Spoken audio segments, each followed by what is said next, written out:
Now, we are talking money matters with financial planner and investment blogger Grant Van Sale as we talk about this issue of a man who was charged 18,000 Rand for a washing machine that actually cost 6,000 Rand. Of course, those costs coming as a result of the contract that he signed himself into. And earlier on, we were talking about the responsibility of the retailer in terms of a credit agreement like this to explain the terms of the contract to the customer.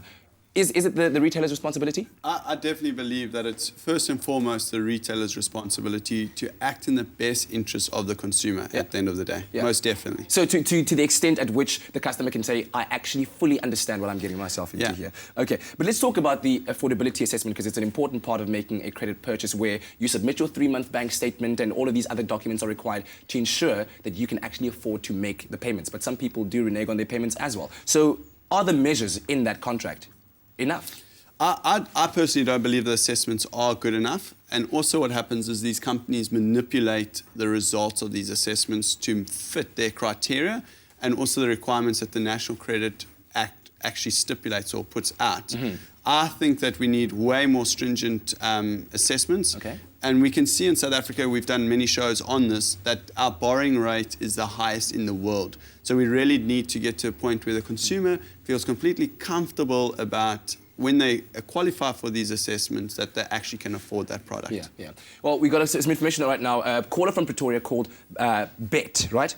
Now, she's been paying off her car that got written off for a very long time now that she's been making those payments. And she's asking, can the bank keep charging her the interest even though the car has been written off?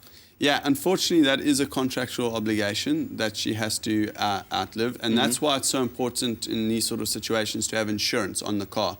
So that if you do get into a situation like that, the insurance can actually pay out and cover the cost of the car. So yes, the bank can still live out their contract. Yeah. Now, fortunately, in this situation that we're talking about, the retail credit with this gentleman who paid 18,000 Rand for this fridge, or for this washing machine rather, there was I guess a concession from the retailer who allowed the contract to be cancelled even though it fell outside of the 5-day cooling off period. Yes. But what rights do people have as customers to get themselves out of situations like this? Yeah, so with this outrageous scenario, we've seen with social media blowing it up, it's actually affected the company's share price and all that sort of stuff. So consumers need to understand their rights regarding the National Credit Act and the Consumer Protection Act. If they feel that any part that they've signed a contract that doesn't follow the spirit of these acts, they can lodge a complaint to the National Credit Regulator. But of course, a lot has to be considered. Last words of advice when it comes to taking credit, especially because we've spoken about the fact that our lending rate is very high and our saving rate very low. Yeah. Stay away from these companies as far as possible. Any company that doesn't have the consumer in the best interest is not somewhere where you want to be playing.